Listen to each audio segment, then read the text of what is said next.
ወንድማችን እንደዚህ ብሎ ጠይቆኛል። እረ ወንድሜ እባክህን ከጧት አንስቶ እስከ ማታ ድረስ የመድኃኔዓለምንና የእመቤታችንን ማርያም ምስለ ስዕል ሳይ ለማሰብ የሚከብድ ስድብ በውስጥ ይመላለሳል።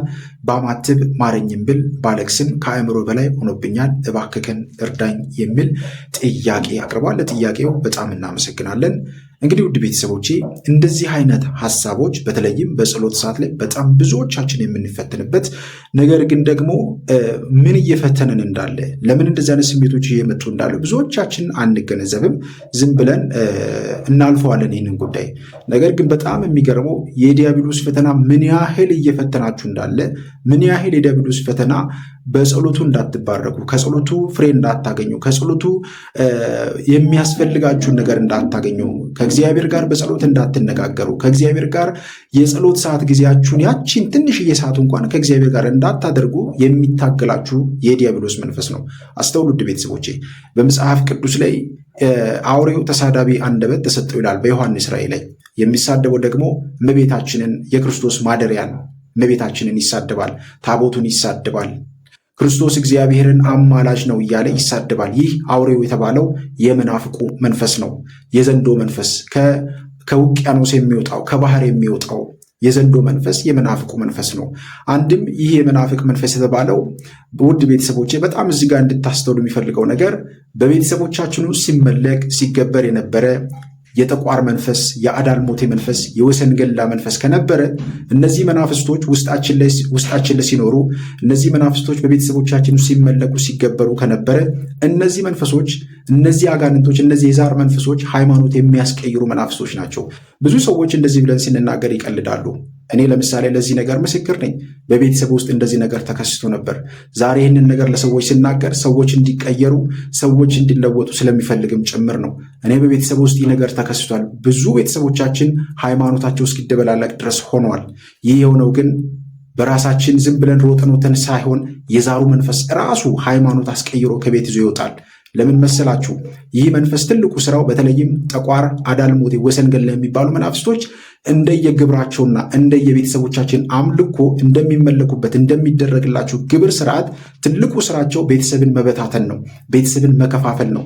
ቤተሰብን አንድ ማድረግ ሳይሆን ቤተሰብን በታትኖ በእስልምና ውስጥ ማስገባት፣ በፕሮቴስታንት ውስጥ ማስገባት፣ ሌላውን ደግሞ ኦርቶዶክስ እያደረገ ኦርቶዶክስ የሆኑትንም እንኳን እያባላ እያገዳደለ መኖር ነው ትልቁ ዓላማው። ስለዚህ አንዱ ትልቁ የምንፈተነው ይህ የዛር መንፈስ በቤተሰቦቻችን ውስጥ ሲኖር በጸሎት ሰዓት ላይ ቅዱሳንን ያሰድበናል። ለምንድን ነው የሚያሰድበን? ከሱ እቅፍ እየወጣችሁ ስለሆነ ነው። ከሱ እቅፍ እየወጣችሁ ስለሆነ በዙሪያችሁ እየተሽከረከረ በአውሬ እየተመሰለ በተለያየ ነገር እየተመሰለ ይፈትነናል። አንድም ጸሎቱን በምታደርጉ ሰዓት ላይ እመቤታችንን የጥርጣሬ ስሜት እንዲሰማችሁ፣ አሁን አንቺ እመቤታችን አማላጅ ነሽ ወይ? ታማልጃለሽ ወይ? አሁን እሷ እኮ አታማልድም፣ እሷ እኮ እንዲሆናለች፣ እሷ እኮ እንዲሆናለች፣ እሷ እኮ ልጆች ወልዳለች የሚሉ ሐሳቦችን፣ ስሜቶችን በህልናችን እያመጣ የጥርጣሬ መንፈስ ይዘራብናል። ከዛ ደግሞ በጣም የሚገርመው በእውነት እግዚአብሔር ይቅር በለን ክርስቶስ አምላካችንን አማላጅ ነው እንላለን። አማላጅ ነው። የዓለምና የዓለማት ጌታ የፍጥረታት ሁሉ አምላክ የሆነውን ጌታ አማላጅ ነው እንደ ፕሮቴስታንቱ። ለዚህ ነው መናፍቃን ዛሬ በቤተክርስቲያን ውስጥ የሚገኘውን ነገር ይሳደባሉ። እመቤታችን ቅድስት ድንግል ማርያምን ይሰድባሉ። እግዚአብሔር አምላካችንን ይሰድባሉ፣ ይናገራሉ። አማላጅ ነው እያሉ የማይገባውን ክብር እየሰጡ የማይደረገውን ስም እየሰጡ ዛሬ ታቦቱ ይሰደባል። በቤተክርስቲያን ውስጥ የሚገኘው በተለይ በኢትዮጵያ ኦርቶዶክስ ተዋሕዶ ቤተክርስቲያን ውስጥ የሚገኘው ነገር ይሰደባል። ለምንድን ነው? የመናፍቁ መንፈስ አውሬው ተሳዳቢ አንደበት ተሰጠው የተባለው ይህ ነው ውድ ቤተሰቦች። ስለዚህ በቤተሰቦቻችን ውስጥ እንደዚህ አይነት ነገር ካለ፣ ሌላው ደግሞ በጣም የሚገርመው ውድ ቤተሰቦቼ በአንድም በሌላም ብዙዎቻችን ዛሬ የመናፍቃኑን መዝሙር የምንሰማ ሰዎች አለን። ምን ችግር አለው? ምን ያደርጋል እያለን የመናፍቃኑን መዝሙር የምንሰማ ሰዎች አለን። ስለዚህ መንፈሱ በዚህም መንገድ ወደ ህይወታችን ይመጣል ማለት ነው። እንደዚሁም በጓደኛ አንዳንዶቻችን ኦርቶዶክስ ሆነን እንኳን አዳራሾቻችን ድረስ የምንሄዳለን። ጓደኛ እኮ ምን ችግር አለው እያለን። አስተውሉ ውድ ቤተሰቦቼ። ስለዚህ የመናፍቁ መንፈስ በዚህም አይነት ወደ ውስጣችን ተስቦ ቡዳ ሆኖ ወደ ውስጣችን ይገባል ማለት ነው። በጣም በሚገርም ሁኔታ በዚህ መንገድ ወደ ውስጣችን ይመጣል ማለት ነው። ይህንን በጣም ልንጠነቀቅ ይገባል። ስለዚህ መፍትሄው ደግሞ ምንድን ነው ውድ ቤተሰቦቼ? መፍትሄው በመጀመሪያ ደረጃ በቤተሰቦቻችን ውስጥ ያለ የዛር መንፈስ ከነበረ፣ የሚመለክ የዛር መንፈስ ከነበረ ወደኋላ ተመልሰን በመለየት በማወቅ ወይም ቤተሰቦቻችንን በመጠየቅ በጸሎት ሰዓት ላይ በመጀመሪያ ደረጃ እነዚህን መናፍስቶች መቃወም ያስፈልጋል። ስሙን ማወቅ ወይም ግዴታ አይደለም፣ ግን ከተረዳችሁ ካወቃችሁ ቤተሰቦቻችሁ የሚመለክ የዛር መንፈስ ከነበረ የዛር መንፈስ በጌታ በኢየሱስ ክርስቶስ ስም ስራህን አቁም። በጸሎት ሰዓት ላይ ከዚህ በፊት ስናገር 4 ነገሮች በጸሎት ላይ እንደሚያስፈልጉ ተናግሬያለሁ። አንደኛው በጸሎት ሰዓት ላይ የሚያስፈልገው ምስጋና ነው። ምስጋና ያስፈልጋል። ሁለተኛው ደግሞ ለሀገር፣ ለወገን፣ ለቤተሰብ ጸሎት ማድረግ እንደሚያስፈልግ ከዚህ በፊት ተናግሬያለሁ። ሶስተኛው ንስሐ ነው። ንስሐ ማለት ምን ማለት ነው? አቤቱ ጌታዬ ሆይ ማረኝ፣ ይቅር በለኝ ያለን ኃጢአትን ማመን በጸሎት ሰዓት ላይ እነዚህ የሚያስፈልጉ ነገሮች ናቸው። አምስተኛው ደግሞ ዲያብሎስን መቃወም ነው።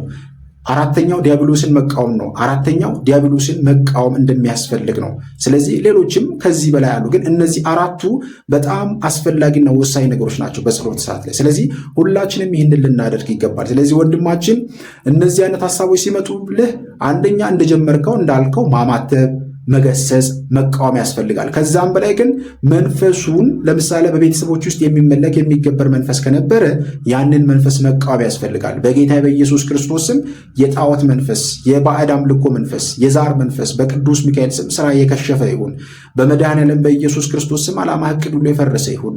እኔ ቅዱስ ገብርኤል ልጅ ነኝ፣ እኔ ቅዱስ ሚካኤል ልጅ ነኝ። በእኔ ላይ የጠላት ኃይል፣ የዛር መንፈስ፣ የቡዳ መንፈስ፣ የጠላት ኃይል እኔ ላይ ስራ ልትሰራ አትችልም እያልን ልንቃወም ይገባል። መቃወም ብቻም ደግሞ ሳይሆን በተግባራዊ ክርስትና ውስጥ መገኘት ያስፈልጋል። መስገድ፣ መጸለይ፣ መንበርከክ፣ ዘወትር ከእግዚአብሔር ጋር የምንያያዝ ደግሞ ልንሆን ይገባልና ይህንን ሁላችንም ልናደርግ የሚገባ መሰረታዊ ጉዳይ ነው። ከዛ በተጨማሪ ደግሞ እንደዚህ አይነት ነገሮች ተደጋጋሚ የሚመጡ ከሆነ አንድም ወደ ምስጢራትን መቅረብ፣ ቤተክርስቲያን በቅዳሴ መሳተፍ፣ በመሐሌት በሰዓታቱ በደንብ አድርጎ መሳተፍ፣ በደንብ መንፈሳዊ ህይወት ላይ በደንብ መስራት ያስፈልጋል እና ይህንን ማድረግ በጣም አስፈላጊ ነው። ከዛ ውጭ ግን ምንም መፍራት አያስፈልግም። ይህ የዲያብሎስ ፈተና ስለሆነ፣ ይህ የአጋንንት የመናፍስት ፈተና ስለሆነ መቃወም ነው። ዘወትር መቃወም ያስፈልጋል። በጸሎት ሰዓት ላይ ቅድም እንደነገርኳችሁ ከ4ቱ አንዱ ዲያብሎስን መቃወም ነው። መጽሐፍ ቅዱስ ላይ ዲያብሎስን ተቃውሞ ከእናንተም ይሸሻል፣ ወደ እኔም ቅረቡ እኔም ወደ እናንተ እቀርባለሁ ይላል እና ስለዚህ በጸሎታችን ውስጥ መቃወም ያስፈልጋል። ሌላው ኃጢአትን ማመን እንደሚያስፈልግ ነው። ኃጢአትን ስታምኑ ዲያብሎስ ያፍራል። ይህንን ማድረግ ያስፈልጋል። ሌላው በጣም ማወቅ ያለብን ምስጋና ነው። ለእግዚአብሔር ምስጋና ማቅረብ። እንደዚህ ስታደርጉ ዲያብሎስ ያፍራል፣ እየወደቀ ይመጣል።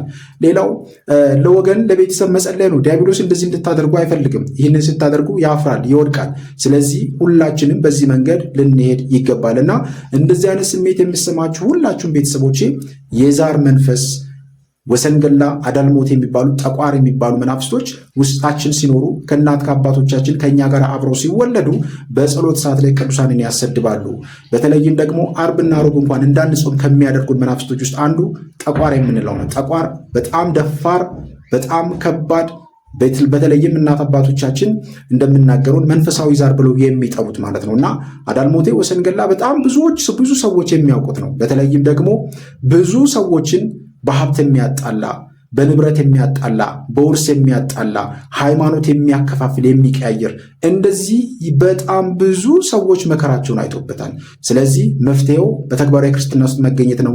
እነዚህን መናፍስቶች ለይቶ ወደኋላ ተመልሶ በቤተሰቦቻችን ውስጥ ምን ነበረ ብሎ ለይቶ አውቆ እነዚህን መናፍስቶች መቃወም ስንችል ከህይወታችን እናርቃቸዋለን ማለት ነውና መስገድ፣ መንበርከክ፣ ተግባራዊ ክርስትና ውስጥ ስንገኝ ከምስጢራት ወደ መሳተፍ ስንቀርብ እነዚህን ነገሮች ከህይወታችን እናርቃለን። ንስሐ እየገባን እየተንበረከክን ዘወትር ወደ እግዚአብሔር እየቀረብን ስንሄድ እነዚህን ነገሮች ከህይወታችን እናርቃለን። እግዚአብሔር አምላካችን ከሁላችን ጋር ይሁን። ስለዚህ ወንድማችን ይህን ጥያቄ ጠየቀኝ፣ መበርታት ነው፣ መንበርከክ ነው፣ መስገድ ነው። ምንም ሌላ ነገር አያስፈልግም ውድ ቤተሰቦች። ስለዚህ በዚህ መንገድ ከሄደን እናሸንፋለን። ሀሳብ አስተያየቶቻችሁን አሁንም ጥያቄ ካላችሁ መጽሐፋችሁን እንዳትረሱ።